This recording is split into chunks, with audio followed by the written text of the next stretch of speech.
Hello mga kasuwing, welcome ulit sa ating channel. Ngayon ang pag-uusapan natin kung paano ang tamang pag-adjust ng blade or fabric knife ng overlock machine. So ang blade ay isa sa pinaka-importanting parts ng overlock para tayo ay magkaroon ng magandang stitch formation. So ngayon tatalakayin natin kung ano ang tamang pag-adjust ng blade ng 4 threads or 5 threads machine. So ito mga kasuwing ay 4 threads machine. Ang blade ng overlock 4 threads or kaya ng 5 threads ay dalawa. Ito yung upper knife at ito naman yung lower knife.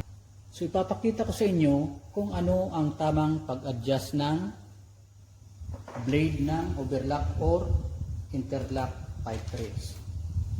So ito yung mechanism ng upper knife at ito naman ang mechanism ng lower knife. Uunahin natin ang upper blade. Okay. So ang upper blade may dalawang adjustan. Itong screw na to, pag niluwagan nyo, ma-adjust yung lapad. Okay. Mausog nyo yan. Okay.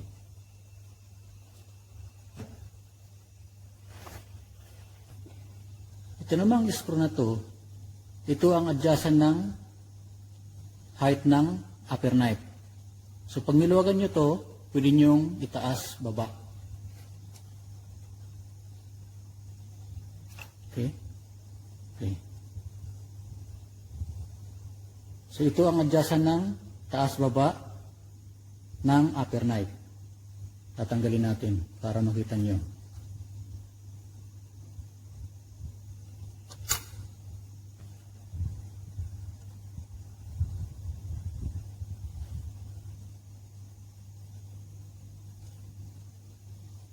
So ito yung upper knife. Kadulo niya ay carbide. Magkibang kulay siya. Dito medyo maitim. So hindi po ito nahasa, matigas po na bakal yan. So hindi tinatablan ng hasa grinder. So kaya ito po, pag sira na, kailangan ay palitan.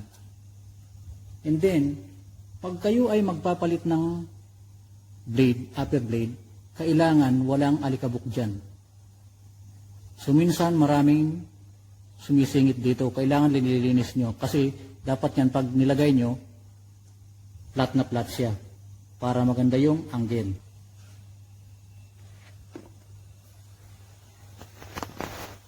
So ito naman ang upper knife base. So tatanggalin din natin para makita ninyo ang mechanism.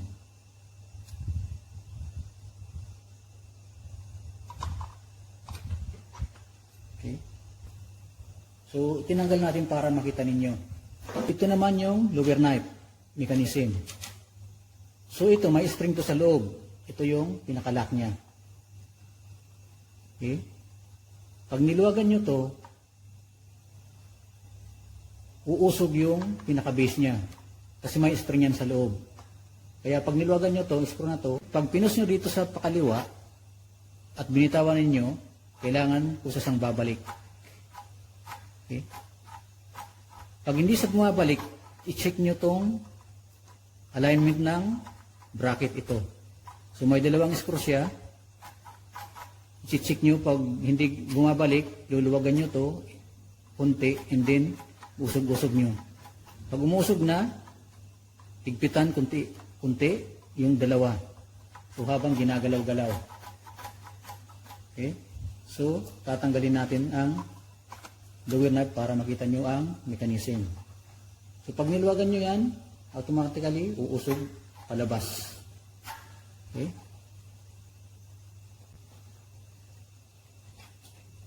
So ito yung spring niya. So dapat bumabalik-balik siya. Dahil itong spring na to, ito ang magbibigay ng pressure. And then ito naman yung adjustan ng taas baba itong screw na to. So mamaya papakita natin kung paano ang pag-adjust ng taas nito. So ito yung lower knife bracket mechanism. So pag binalik nyo, makikita yung slots na yan, dapat yan nakapasok dito sa bracket. Kung hindi bumabalik, check yung alignment, o kaya ito baka may kalawang, kailangan lilinisin nyo pati ang loob. Pati ito. Okay. So tatagalin natin ang lower knife. So ito yung adjustin niya. Luwagan para mahugot. So ito, ang pagtanggal nito dapat pababa. Okay? So dapat nililinis nyo rin yung surface na to. Okay? So, dapat malinis yan. Para yung blade niya lapat na lapat.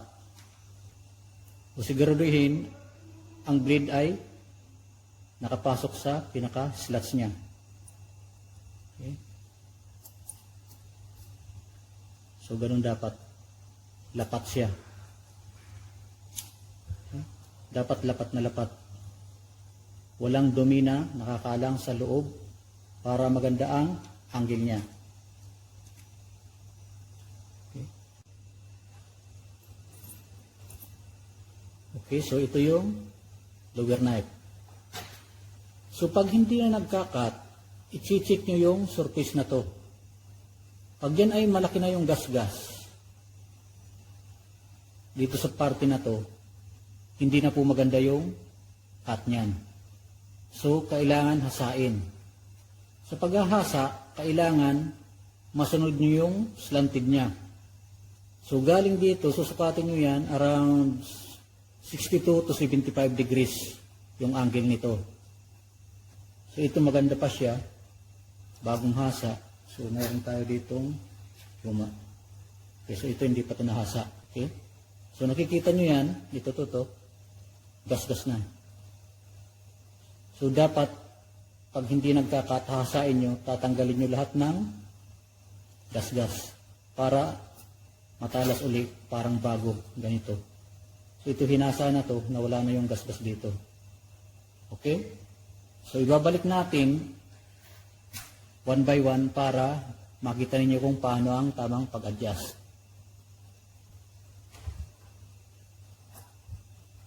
So ito yung spring.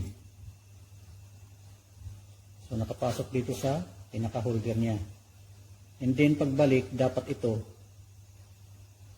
yung pinaka-guide niya, nakapasok dito.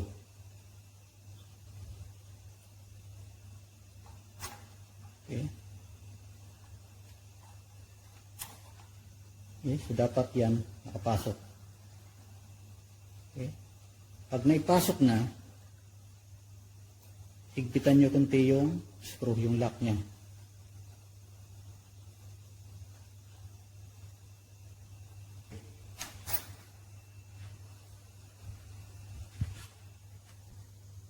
Tapos kakabit mo na yung lower blade.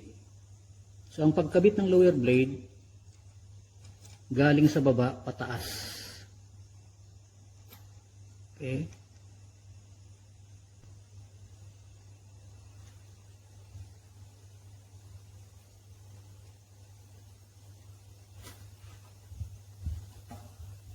So dapat ang taas ng blade ay pantay lang sa middle plate, sa ibabaw niya. Dito sa ulian at saka sa harapan, pantay lang dapat. Tapos higpitan niyo yung screw.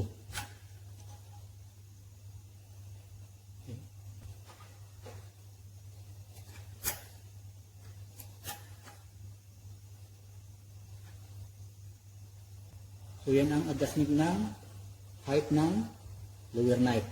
Itong screw na to. Tapos yung sa lapad naman, mamayain natin adjust pag nakabit na yung upper knife.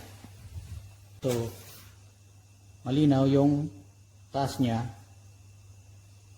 ng lower knife dapat pantay lang sa middle plate. So ito naman yung adjustan ng lapad. So, kailangan bumabalik siya pag binibitawan nyo. So, mamaya natin i-adjust ang lapad pag nakabit na yung upper knife. So kailangan, pag kinabit nyo yung upper knife, dapat malinis to. Lapat na lapat at maganda yung angle.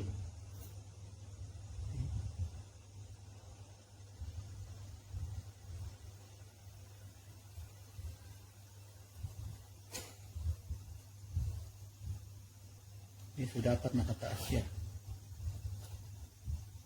pag ikakabit nyo. So ito yung adjustan ng taas at baba. Okay. So dapat malinis siya, walang nakatalang na dumi, ganun din dito. Pati dito. So dapat lapat na lapat, walang nakatalang. Okay.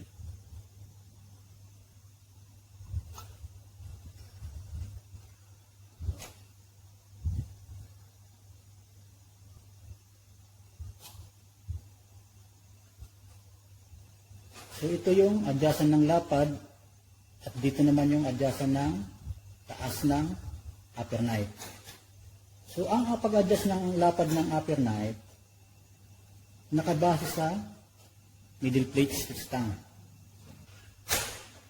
Titingnan natin. Okay. So ito yung tinatawag na middle plate stitch stang. So dapat yung alignment nito nakatapat din sa pinakagilid ng middle plate. And then pag naitahin nyo na, makikita nyo na yung result.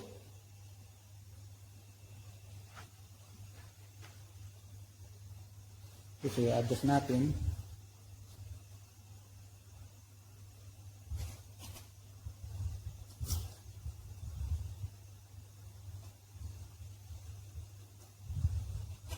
So ang lapad ng middle plate depende sa tahi.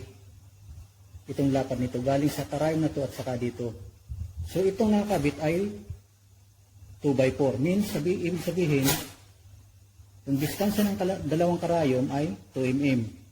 And then galing dito sa kanang karayom hanggang sa blade ay 4 mm. Ipapakita ko sa inyo kung paano. Okay? So ang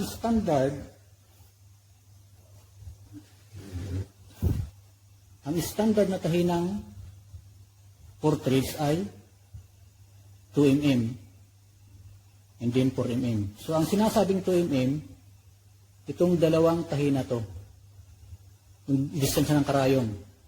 So 2 mm yan, tapos galing naman dito 4 mm. Okay? So ang galing dito, nakadepende sa lapad ng stitch stang. Ang distansya ng dalawang karayom ay standard 2 mm. Tapos yung lapad niya nakadepende sa gusto nyong lapad. So ito 2x4, ito 2x5, mayroon ding maliit 2x3, and then may 2 up to 2x7. So makakabili kayo ng middle plate na iba-ibang klase yung lapad ng pinakatang niya, middle plate tang. Okay, so i-adjust na natin. Ang adjustment ng taas ng upper knife, pag nasa pinakamababang posisyon, dapat kunti lang ang lagpas sa lower knife. Okay? So ang adjustan itong screw na to. Okay? So itong surface na to, yan. Dapat talagpas lang ng 0.5 or 0.3. Pinakamababa. Okay? Tapos i-adjust nyo yung taas. Kunting-kunti lang. Okay.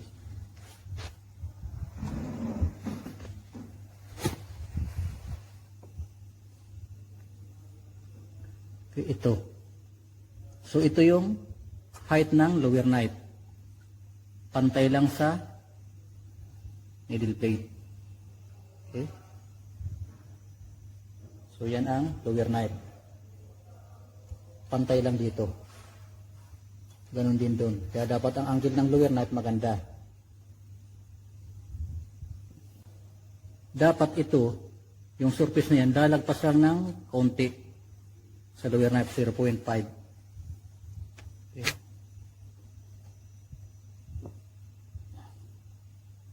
baba. So kunting-kunti lang ang lagpas. Tapos adjust dito. So bakit kunti lang ang lagpas?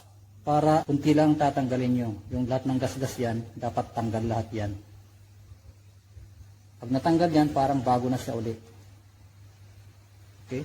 So yun ang taas ng upper knife. Okay, na-adjust natin yung taas ng upper knife, ganun din yung lower knife. So ang sunod na i-adjust natin ay ang pressure.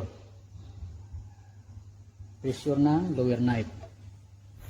Ang tamang pag-adjust ng pressure ng lower knife, dapat nakababa ang upper knife.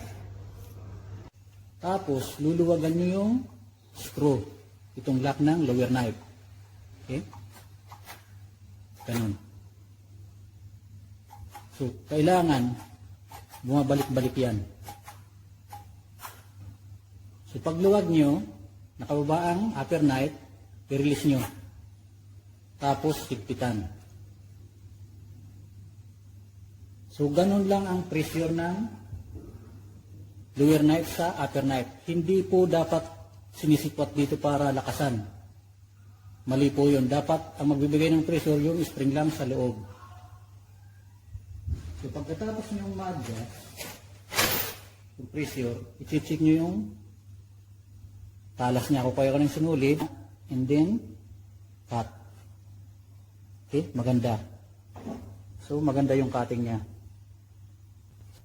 So ganun po ang pag-adjust ng knife mechanism ng overlock 4 threads o kaya 5 threads.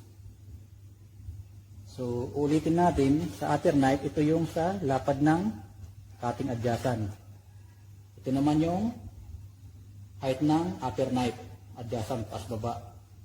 At dito naman screw na to, ito naman yung sa lower knife, taas baba.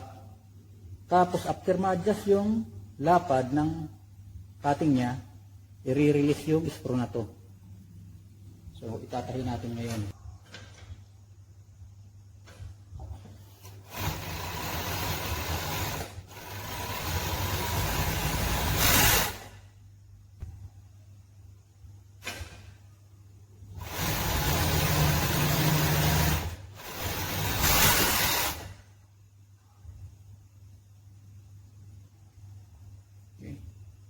So yan siya.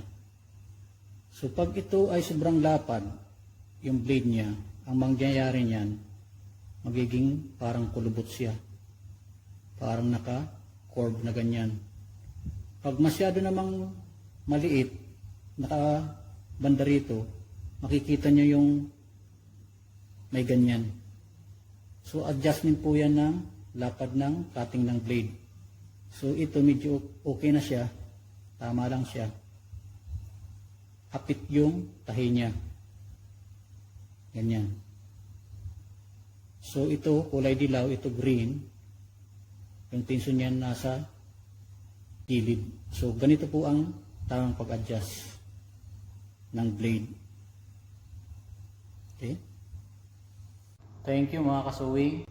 Please subscribe sa ating channel bilang suporta and press the notification bell button para updated kayo sa mga susunod pa nating video.